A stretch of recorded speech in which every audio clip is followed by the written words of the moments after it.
Muy buenos días, amados hermanos y hermanas.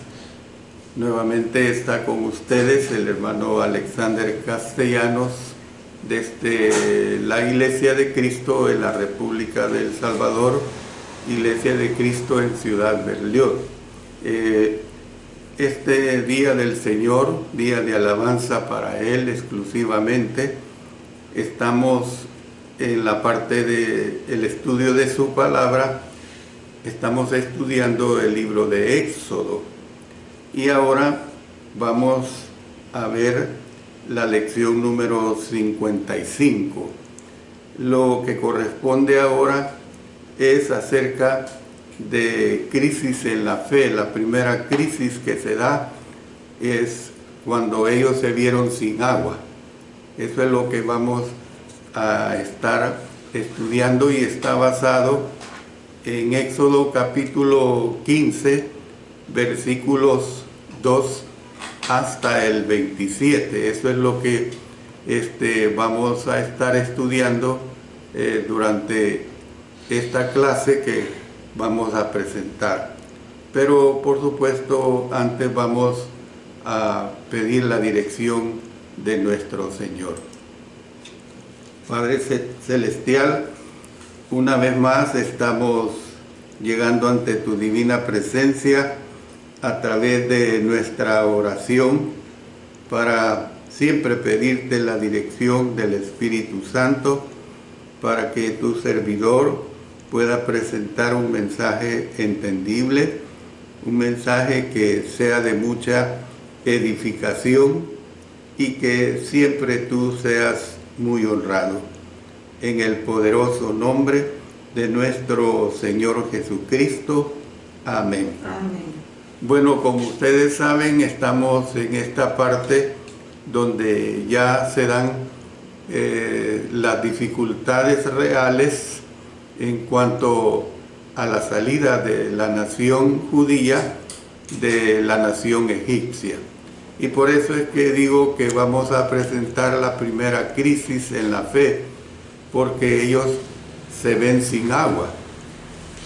El viaje al Sinaí comenzó en el capítulo 15. Aquí estamos estudiando precisamente los versículos 2 hasta el 27.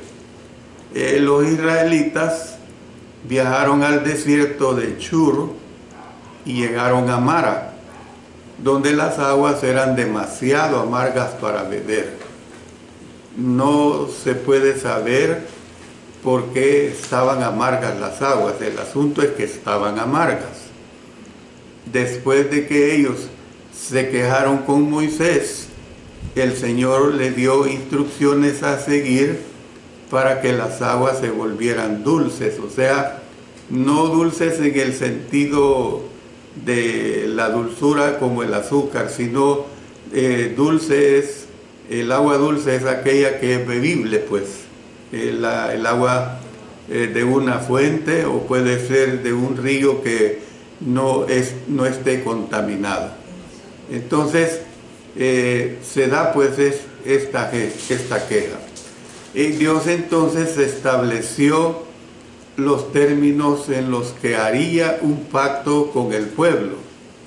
Entonces el capítulo concluye diciendo que Israel se trasladó a un lugar llamado Elim, donde encontraron gran cantidad de agua y de comida.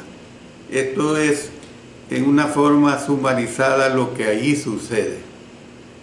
Pero entremos a ya la presentación de lo que aquí está contenido en este estudio.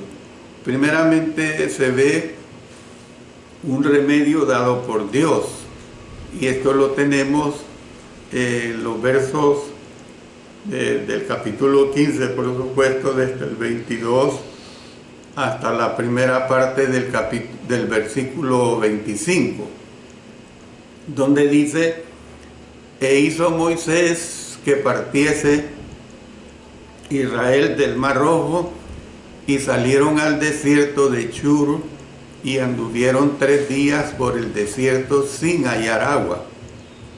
Y llegaron a Mara, y no pudieron beber las aguas de Mara porque eran amargas. Por eso le pusieron el nombre de Mara. Entonces el pueblo murmuró contra Moisés y dijo: ¿qué hemos de beber? Y Moisés clamó a Jehová, y Jehová le mostró un árbol, y lo echó en las aguas, y las aguas se endulzaron. Bueno, ustedes pueden ver que este versículo 22 dice que anduvieron 3 días por el desierto sin hallar agua. O sea, tenían 3 días que no bebían agua. ¿Ve? O sea, ¿qué nos indica esto? Que el cuerpo humano puede soportar cierto tiempo. Se dice que sin beber agua puede soportar hasta 7 días. Claro, evidentemente que las funciones orgánicas del cuerpo no van a ser igual, porque con solo pasar un día que no se beba agua, ya es problema.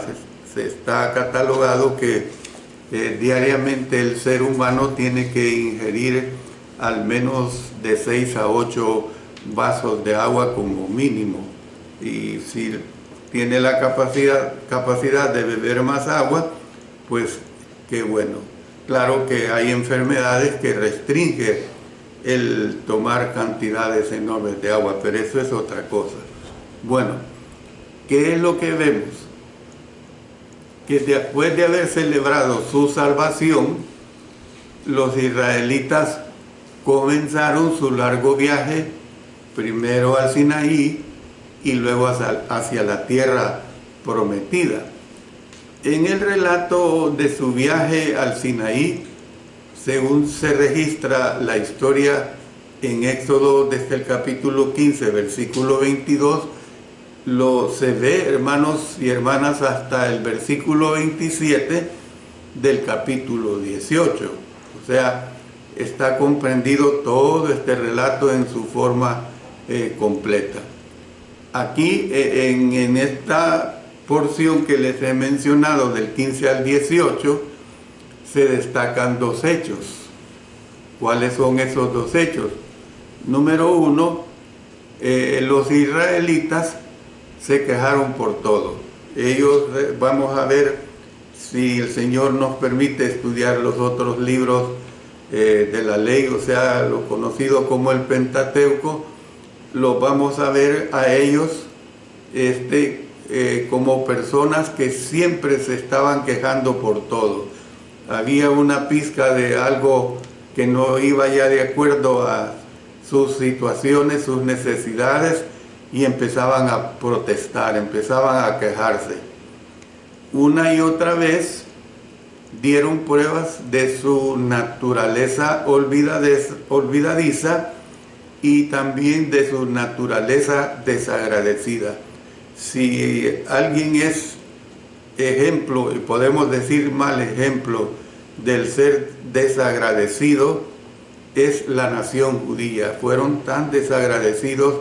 Siempre ellos tuvieron la oportunidad de glorificar a Dios, de agradecer a Dios, y aparentemente lo hacían, pero luego olvidaban. La palabra específica que se usa aquí es la palabra murmuró, que es la palabra hebrea lun, así tan simple, L-U-N. Esta palabra murmuró se encuentra en 7 capítulos del Antiguo Testamento. Está en Éxodo 15, Éxodo 16, Éxodo 17, y está también en Números capítulos 14, 16 y 17, y también en el capítulo 9 de Josué. Se presenta claramente esta palabra. Entonces, número 2, porque estoy diciendo que el relato de su viaje al Sinaí, según se registra la historia, se destacan 2 hechos. ¿Cuál es el segundo hecho?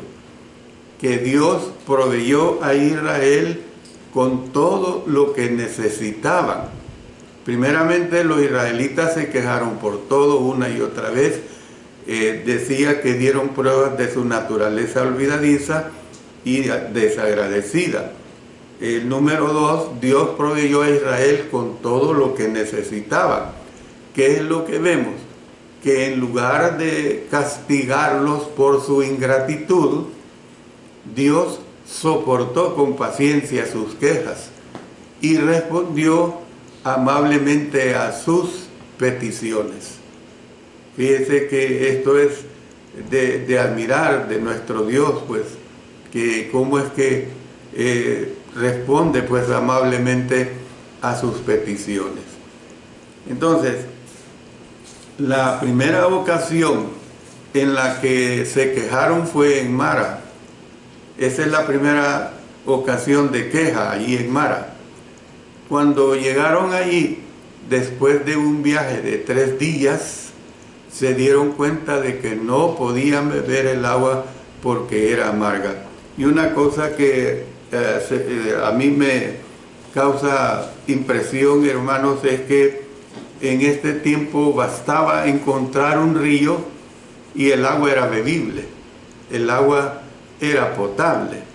Y tenemos que ver pues que la población en aquellos tiempos evidentemente no estaba industrializada como lo es desde hace varios siglos. Usted sabe que ahora en día es difícil, al menos en nuestra nación, yo no creo que haya un río con agua bebible, con agua potable. No se da situación, las aguas de nuestros ríos están totalmente contaminadas. Entonces, pues, cuando ellos llegan ahí después de este viaje de 3 días, se dieron cuenta de que podían beber el agua porque era agua amarga. No podían beber el agua porque era agua amarga. Y como consecuencia, el pueblo murmuró, o sea, el pueblo se quejó.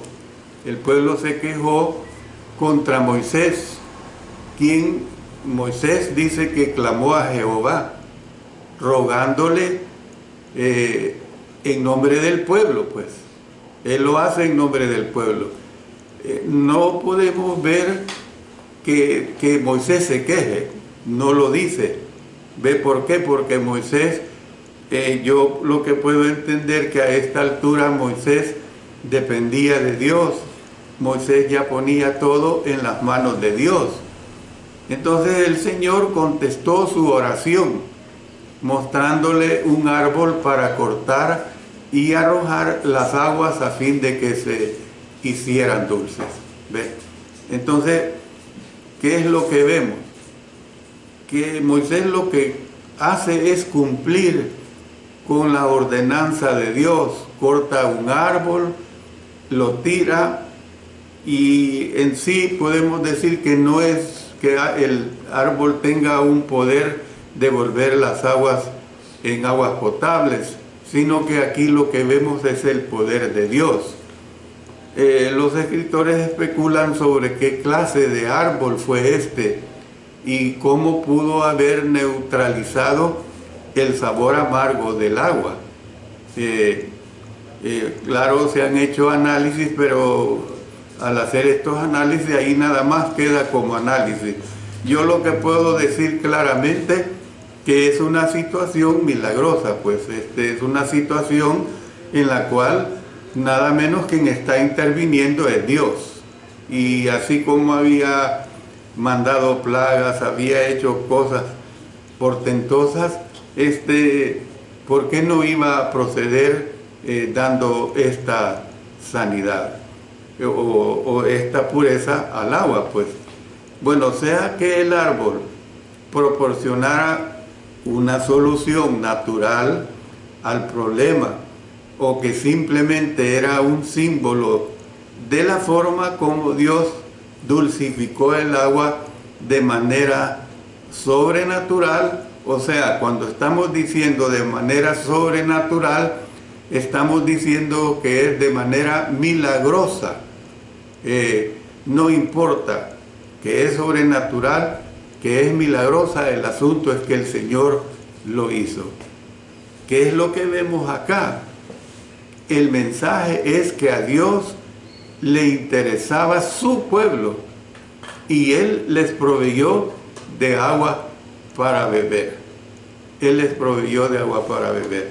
Yo creo que todos ustedes que me escuchan muchas veces en su vida han pasado varias horas sin beber agua porque resulta que por descuido, por lo que sea, usted no tuvo oportunidad, y cuando llega a un lugar donde hay agua potable, podría ser su casa, cualquier otro lugar, usted se sacia de beber agua potable.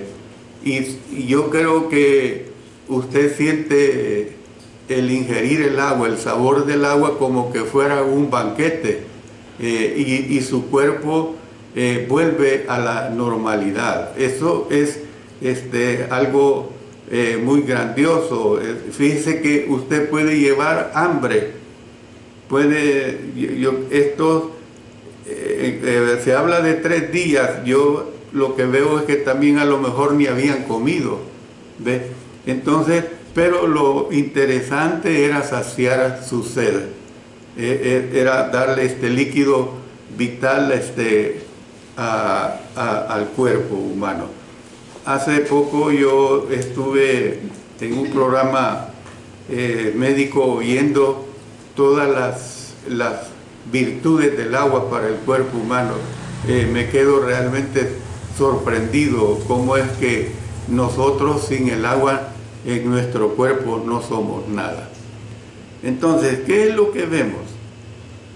Al lugar donde las aguas amargas fueron hechas dulces, se le llamó Mara, una palabra que literalmente significa amargura. O sea, usted recuerda, si no, pues yo se lo menciono, que Noemí dijo que debía habérsele llamado Mara cuando regresó a Belén sin marido ni hijos. Mire lo que dice Ruth 1:20. Y ella les respondía: no me llaméis Noemí, sino llamadme Mara, porque en grande amargura me ha puesto el Todopoderoso. Bueno, en aquellos tiempos una mujer que se veía sin marido era como lo veía como un castigo de parte de Dios. Era como que se sentía menospreciada, pues. Y por eso es que Noemí habla en estos términos así. La palabra mirra parece provenir precisamente de la misma raíz. Entonces, si bien al lugar podría habérsele llamado así antes de que los israelitas llegaran, puede que haya recibido ese nombre en este momento debido al presente evento. Es posible que fuera conocido como Mara únicamente por los israelitas. Y hay que entender que este nombre se origina en vista de ese sabor amargo que encontraron en las aguas. Diferentes pueblos podrían dar nombres diferentes al mismo evento. Por ejemplo, uno puede decir 2 ejércitos pueden llamarle a la misma batalla con diferentes nombres, y puede que diferentes nombres se refieran al mismo lugar. Se habla de que en el siglo XXI al país antes conocido como Birmania, su propio gobierno oficialmente le llama Myanmar, pero sin embargo algunos de sus nacionales de ese país pues siguen refiriéndose al mismo país con el nombre de Birmania. O sea, esto es bien común, hermanos y hermanas, que diferentes lugares o diversos lugares, mejor dicho, se identifiquen con el mismo nombre. Por ejemplo, yo les voy a poner un ejemplo de la ciudad de San Salvador. Cuando yo digo, hablando más o menos de un punto de reunión con alguien, yo le digo a un joven de esta época, nos vemos en la cruzadilla. Y este joven se queda estupefacto. ¿Y qué es la cruzadilla? No entiende. La cruzadilla es el mismo monumento salvador del mundo. Cuando yo fui joven, cuando fui adolescente, desde que crecí, así conocí este lugar como la cruzadilla. No como se usaba, pero era bien común identificar este lugar como la cruzadilla y no como el monumento al Salvador del mundo. Entonces, si yo me refiero a un joven y a una persona de hace 40 años, yo tengo que identificarlo como el monumento al Salvador del mundo, que es el mismo lugar como la cruzadilla. O sea, son lugares pues que podría hasta a veces tener hasta 3 o más identidades. Bueno, sigo con el estudio. Dios se compromete, y esto lo vemos en los versículos 25 y 26 de Éxodo 15. Dice que ahí les dio estatutos y ordenanzas y ahí los probó. Y dijo: si oyeres atentamente la voz de Jehová tu Dios, e hicieres lo recto delante de sus ojos, y dieres oído a sus mandamientos, y guardares todos sus estatutos, ninguna enfermedad de las que envié a los egipcios te enviaré a ti, porque yo soy Jehová tu sanador. En Mara, el Señor le dio a Israel un vistazo previo del pacto que haría con ellos en el monte Sinaí. Al parecer, deseaba que ellos supieran desde el principio lo que iba a requerir de ellos como pueblo de Dios y lo que podían esperar de Él como su Dios. Entonces, los estatutos y ordenanzas de los que se hablan aquí en Éxodo 15, 25, en la parte B, equivalen a la forma con la que los puso a prueba. Es la forma en que Dios los puso a prueba. Fueron ellos probados por el hecho de que se les pidió aceptar y obedecer las leyes de Dios. Se comenzaba ya a dar estos principios de las leyes de Dios, aunque la ley mosaica no había sido revelada a Moisés. Esto sucedió posteriormente y también lo vamos a ver en este libro. Otra posibilidad es que fueron probados en Mara en relación con las aguas amargas y que no pasaran la prueba. Es decir, el hecho de no pasar la prueba. Sin embargo, la interpretación dada anteriormente parece más probable. Es posible, pues, que la prueba se refiere a la naturaleza condicional de la promesa del versículo 26. La bendición de Dios depende siempre de la obediencia de sus hijos a su voluntad revelada. Entonces vemos que las condiciones se especifican en el versículo 26.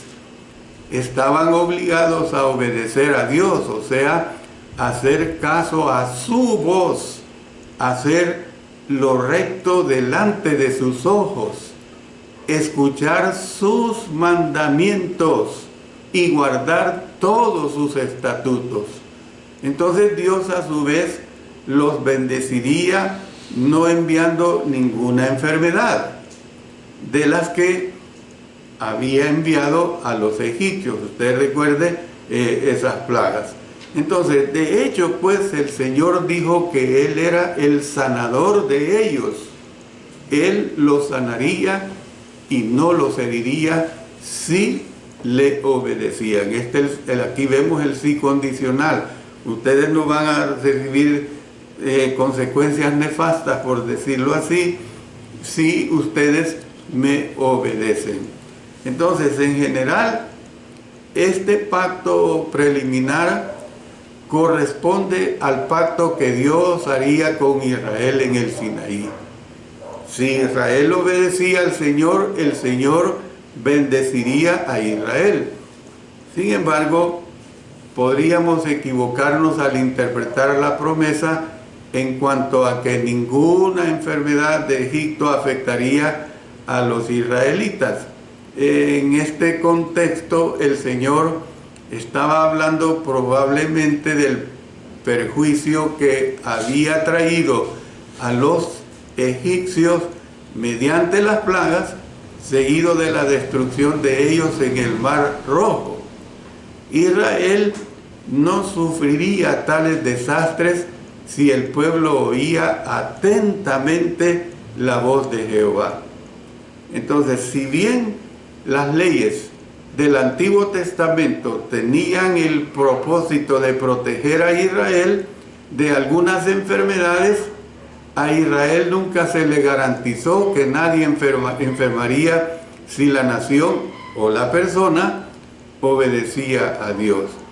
Es decir, hablando de estas enfermedades, se refiere primeramente a las plagas en general, pero particularmente a la transformación del agua en sangre, lo cual hizo imposible beberla, que es una relación con lo que nosotros vemos acá de las aguas amargas de Mara. En conclusión, podemos decir lo siguiente en el versículo 27.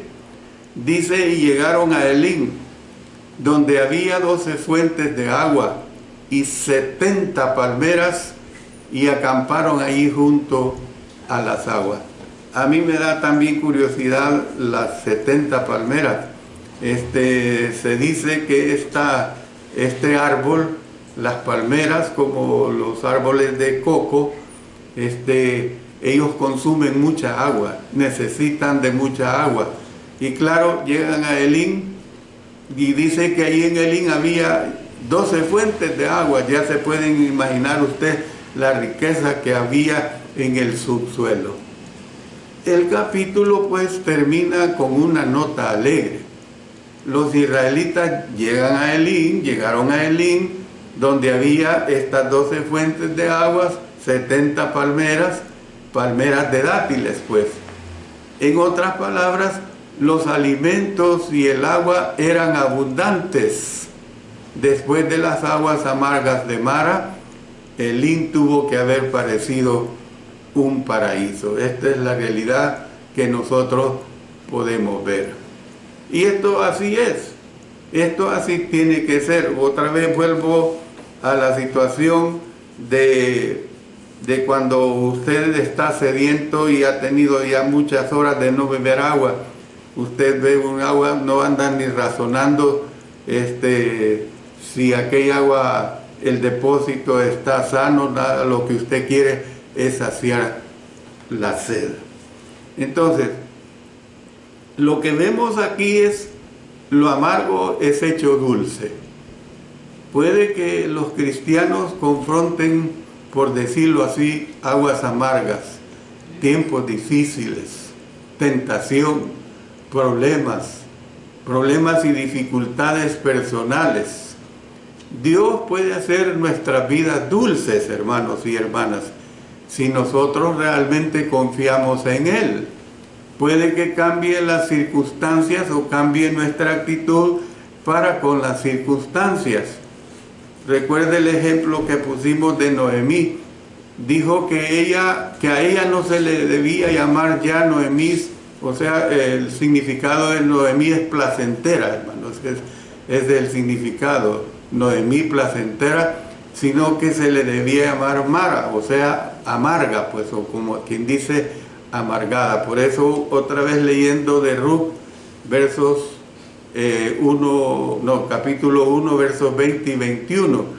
Y ella le respondía: no me llames Noemí, sino llamadme Mara, porque en grande amargura me ha puesto el Todopoderoso. Yo me fui llena, pero ahora me ha vuelto con las manos vacías. ¿Por qué me llamarás Noemí? O sea, placentera, pues, ya que Jehová ha dado testimonio contra mí y el Todopoderoso me ha afligido. Sin embargo, ¿qué es lo que vemos? que al final del libro de Ruth, Noemí fue bendecida de nuevo por Dios. Miren lo que dice Ruth 4, 14 al 17.